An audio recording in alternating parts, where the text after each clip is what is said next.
Bismillahirrahmanirrahim. Assalamualaikum warahmatullahi wabarakatuh. Waalaikumsalam warahmatullahi wabarakatuh. Pertama-tama kami mengucapkan terima kasih kepada Ibu Apoteker Mira Febrina Magister Sains yang memberikan kami kesempatan untuk mempresentasikan hasil diskusi kami kelompok 5 tentang anatomi fisiologi panca indera. Sebelumnya izin perkenalkan diri. Saya Muhammad Akmal dengan NIM 2201214 sebagai moderator dan anggota kelompok 5 itu terdiri dari Ardika Dinata, Muhammad Fazan Prakoso, Muhammad Afizadin Nugraha, Muhammad Insan Kamil, Lifardo Andi Tanzil, Tengku Muhammad Farhan, dan Wan Sulaiman Yusra. Baiklah, tanpa memperpanjang waktu, langsung saja kita masuk ke materi yang pertama, yaitu tentang pendahuluan tentang indera. Nah, indera ini berfungsi untuk mengenali setiap perubahan lingkungan, baik yang terjadi di dalam tubuh maupun di luar tubuh.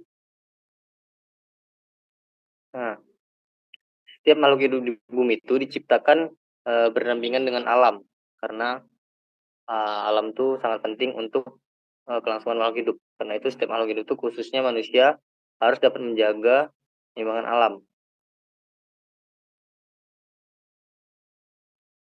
Nah, indera nih memiliki sel-sel reseptor khusus. Sel-sel reseptor khusus inilah yang berfungsi untuk mengenali perubahan lingkungan yang terjadi.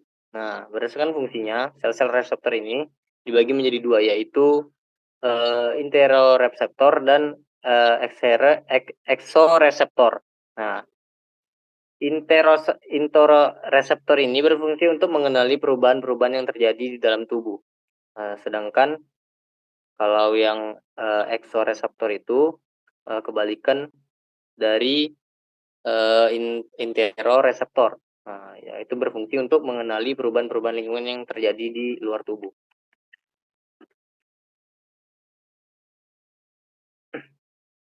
Cici, ulang aja lah sih, ulang aja lah sih.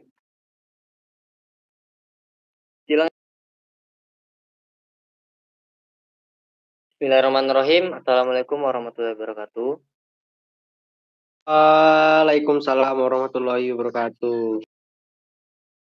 Pertama-tama kami mengucapkan terima kasih kepada Ibu Apoteker Mira Febrina Magister Sains yang telah memberikan kami kelompok 5 untuk mempresentasikan hasil diskusi kami, yaitu tentang materi anatomi fisiologi panca indera. Sebelumnya izin perkenalkan diri, nama saya Muhammad Akmal dengan NIM 2201214 dan anggota kelompok 5 yang terdiri dari Ardika Dinata, Muhammad Fazan Prakoso, Muhammad Afizadin Nugraha, Muhammad Insan Kamil, Rivaldo Andi Tanzil, dan Tengku Muhammad Farhan, dan Wan Sulaiman Yusra. Baiklah, untuk tidak memperpanjang waktu, langsung saja kita masuk ke materinya. Untuk pendahuluan, yaitu akan dijelaskan oleh saya sendiri. Nah, indera ini berfungsi untuk mengenali setiap perubahan lingkungan, baik yang terjadi di dalam tubuh maupun di luar tubuh. Nah, indera yang ada pada makhluk hidup itu memiliki sel-sel reseptor khusus. Nah, reseptor ini terbagi menjadi dua, yaitu interoreseptor dan exoreseptor. Baiklah, untuk yang indera penglihatan, yaitu mata, itu akan dijelaskan oleh saya.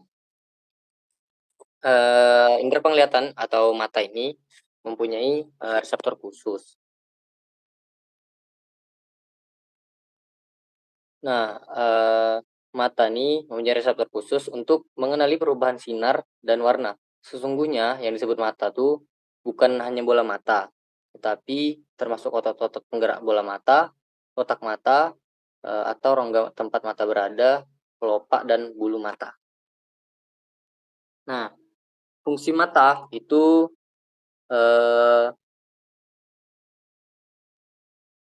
fungsi mata tuh untuk sebagai alat komunikasi, untuk estetika atau kecantikan, mengawasi segala yang berbahaya, sebagai keseimbangan dan sebagai koordinasi. Nah, ada juga bagian-bagian bola mata. Mata tuh bukan hanya terdiri dari bola mata saja. Nah, mata tuh bola mata tuh ada yang namanya sklera. Nah, di sklera ini, sklera tuh merupakan jaringan ikat dengan serat yang kuat berwarna putih buram, eee, kecuali di bagian depan bersifat transparan yang disebut dengan kornea. Ada juga yang namanya konjungtiva. Nah, konjungtiva itu adalah lapisan transparan yang melapisi kornea dan kelopak mata. Terus ada koroid.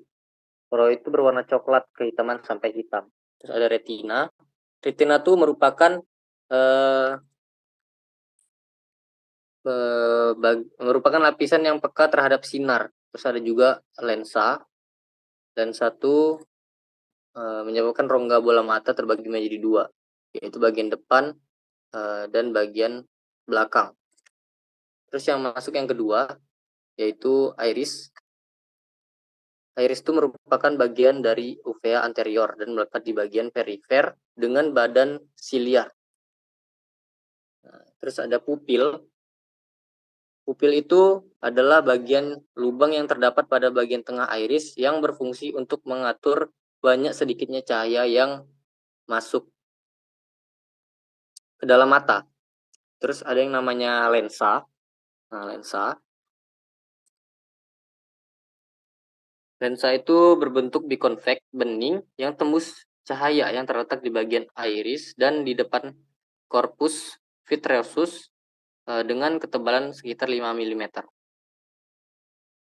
Terus ada kelenjar lakrima. Kelenjar lakrima ini atau disebut juga dengan kelenjar air mata. Nah, kelenjar lakrima ini merupakan bagian mata yang berfungsi untuk menghasilkan air mata. Terus ada juga yang namanya saraf optik atau yang merupakan fungsinya memberikan informasi visual yang diterima dan diteruskan ke otak.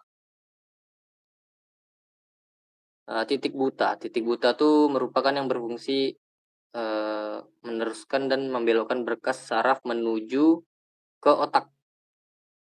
Pada kotak mata itu, kotak mata tuh pada tengkorak. Nah, kotak mata itu ada pada tengkorak yang berfungsi untuk melindungi bola mata dari kerusakan-kerusakan.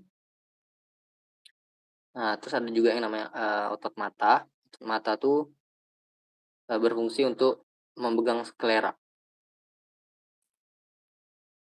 Selanjutnya, mekanisme kerja indera penglihatan.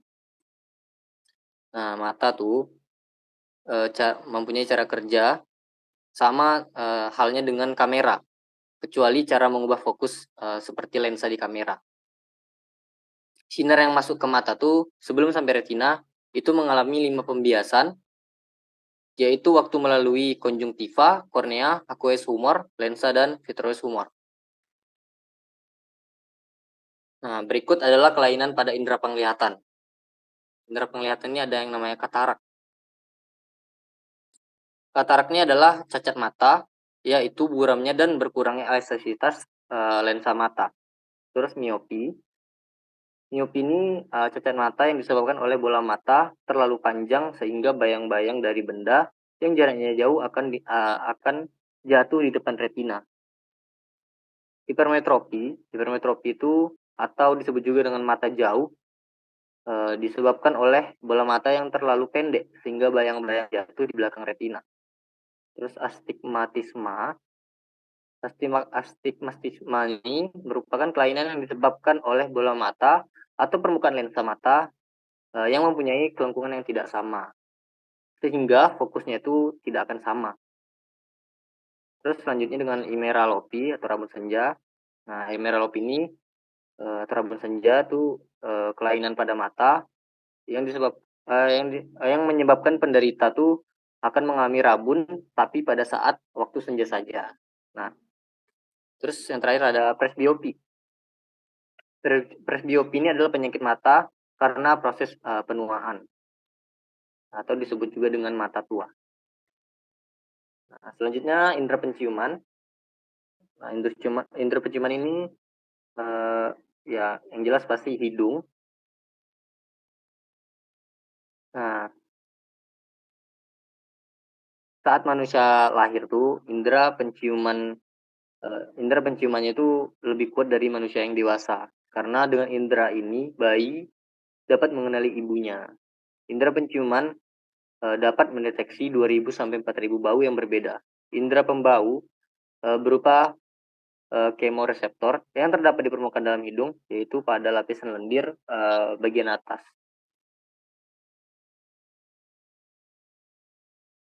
Fungsi dari indera penciuman atau indera pembau ini, yang pertama tuh ada untuk pernafasan, terus penciuman dan pembau.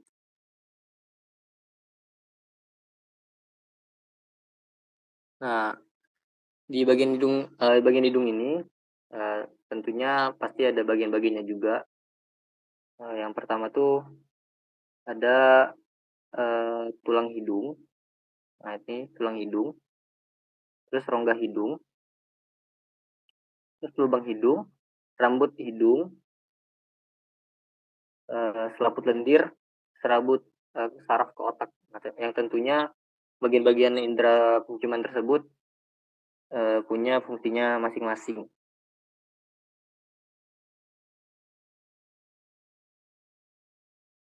Selanjutnya yaitu mekanisme kerja indera penciuman. Saat menghirup udara untuk bernafas, bau sekitar juga ikut ke dalam hidung.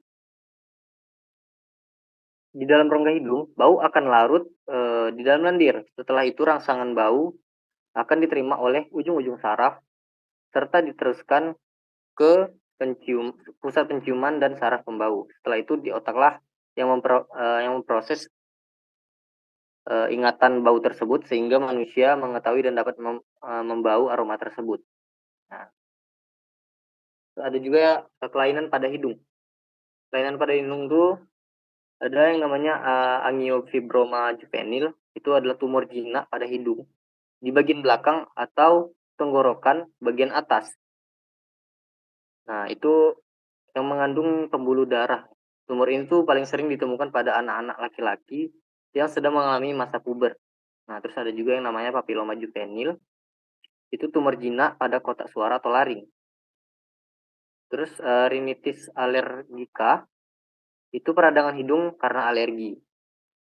Sinusitis, nah sinusitis itu mungkin udah sering didengar juga, itu merupakan peradangan sinus, yaitu rongga-rongga dalam tulang yang berhubungan dengan rongga hidung yang gawat dan biasanya terjadi dalam waktu menahun atau kronis. Nah, terus ada influenza juga. Nah, influenza ini ya disebut juga dengan salesma. Nah, ini sering juga didengar, ini merupakan infeksi pada alat pernapasan yang disebabkan oleh virus.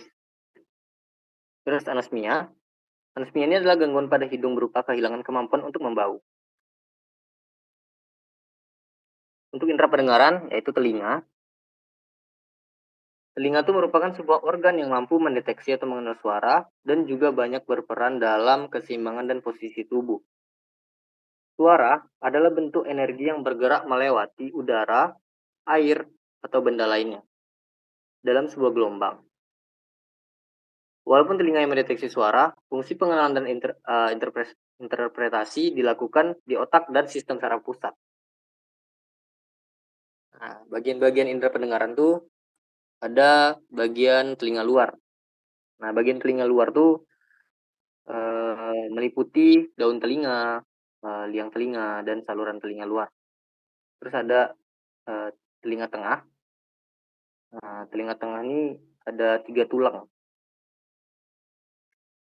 Ada 3 tulang, yaitu tulang martir, terus ada tulang ingkus, dan tulang sanggurdi. Terus ada bagian dalamnya juga. Nah, di bagian dalam ini itu terdiri dari labirin tulang dan labirin membran.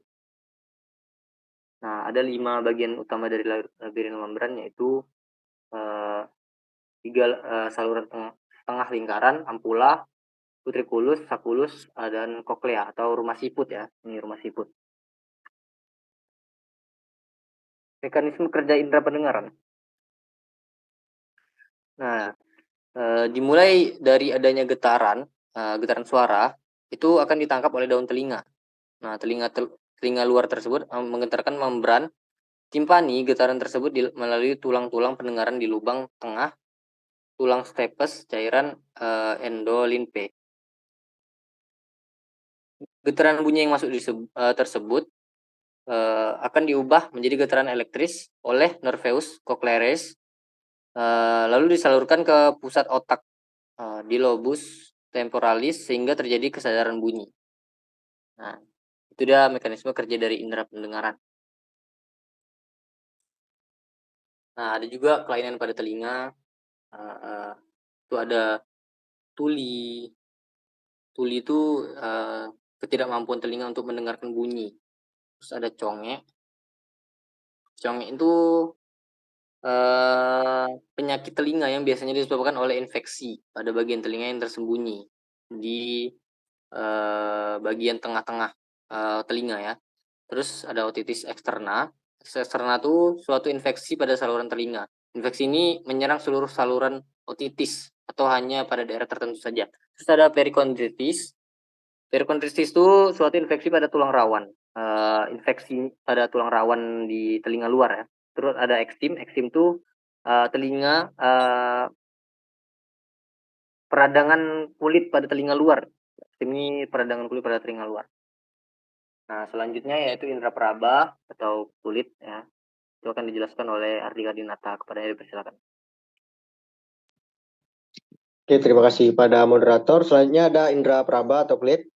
Nah, kulit ini merupakan indera peraba yang punya reseptor khusus untuk sentuhan panas, dingin, sakit, dan tekanan. Reseptor untuk rasa sakit, ujungnya menjorok masuk ke darah epidermis. Reseptor untuk tekanan, ujungnya itu berada di dermis yang jauh dari epidermis. Terus reseptor untuk rangsang sentuhan dan panas, itu ujungnya terletak di dekat epidermis. Nah, kulit ini berfungsi sebagai alat pelindung bagian dalam, misalnya otot dan tulang. Bagian-bagian kulit. Jadi bagian-bagian kulit ini yang pertama ada stratum germinativum, itu berfungsi untuk membentuk lapisan di sebelah atasnya. Terus yang kedua ada stratum granulosum. Bagian ini itu menyebabkan kulit menjadi keras dan kering. Terus yang ketiga ada stratum iusidum, merupakan lapisan yang transparan. Selanjutnya ada stratum corneum, merupakan lapisan yang paling luar.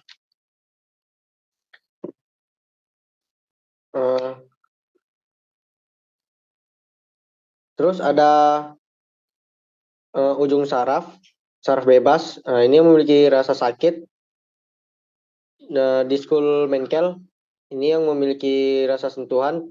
Akhir gelembung Krause, ini yang memiliki rasa dingin. Dan ujung Ruffini, ini memiliki rasa panas. Terus ada corpuscula pacini, ini yang memiliki rasa tekanan. Selanjutnya ada mekanisme kerja indera peraba, yaitu kulit mendapatkan rangsangan dari luar berupa tekanan, sentuhan, dan suhu. Rangsangan itu kemudian ditangkap oleh ujung saraf reseptor yang kemudian informasi itu dihantarkan ke otak. Kemudian mempersepsikan rangsangan itu seperti rasa panas saat tangan kita menyentuh air mendidih, atau rasa dingin saat tubuh kita menyentuh salju. Terus ada kelainan pada kulit. Yang pertama itu ada jerawat, bisa menyerang di wajah, leher, dan lain-lain. Yang kedua ada panu, terjadi karena jamur yang menempel di kulit. Yang ketiga itu ada kadas. Kadas ini nampak di kulit sebagai bulatan putih bersisi. Yang keempat ada skabies, disebabkan oleh parasit dan dapat menular. Yang kelima itu ada eksim, merupakan penyakit kulit yang akut dan kronis. Dan yang keenam itu biang keringat. Jadi karena keringat tersumbat oleh sel kulit mati yang tidak terbuang sempurna. Selanjutnya ada indera pengecap, lidah, dan bagian-bagian lidah.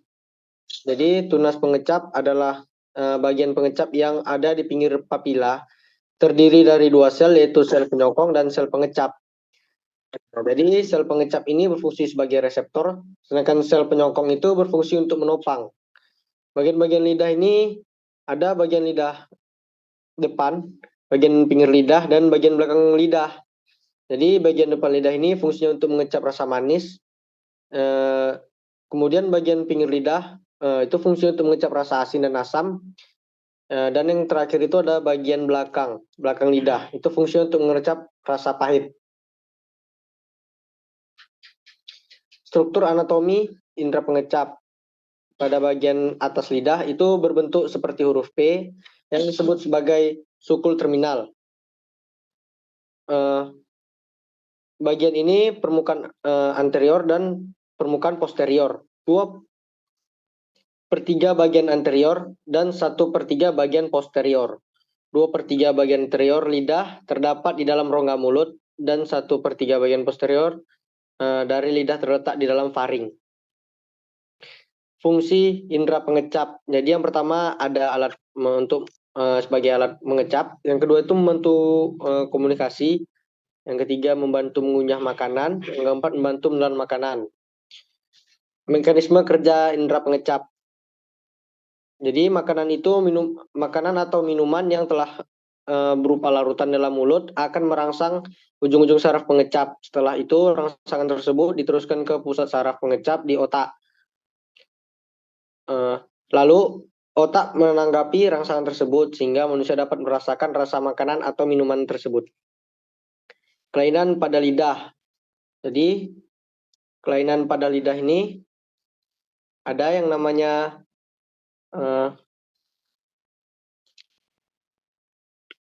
oral kandidosis.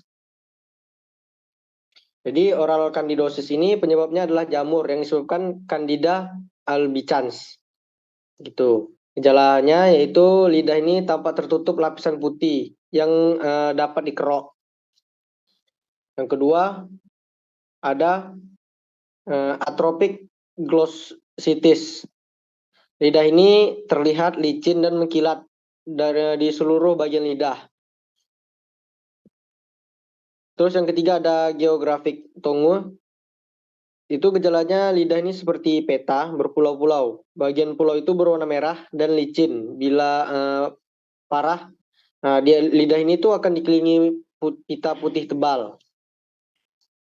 Terus ada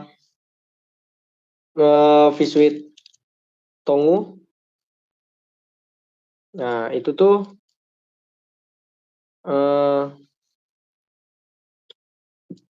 visuit tongue.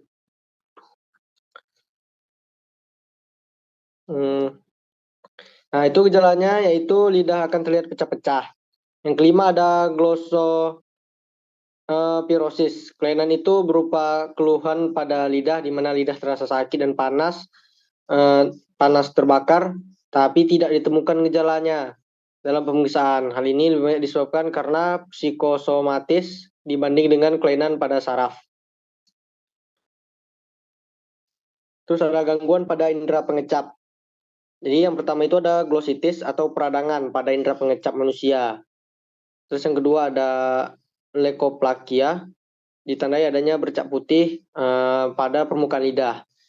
Dan yang terakhir ada ageusia, kondisi yang tidak bisa merasakan sama sekali atau hilangnya daya pengecapan secara total. Baiklah, saya kembalikan pada moderator.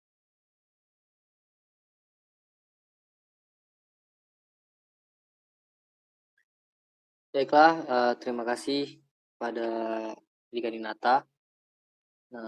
Baiklah,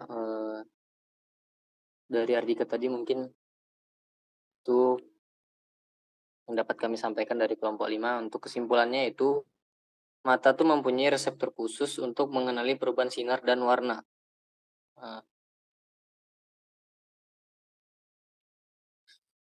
Terus telinga tuh mempunyai reseptor khusus untuk mengenali getaran bunyi.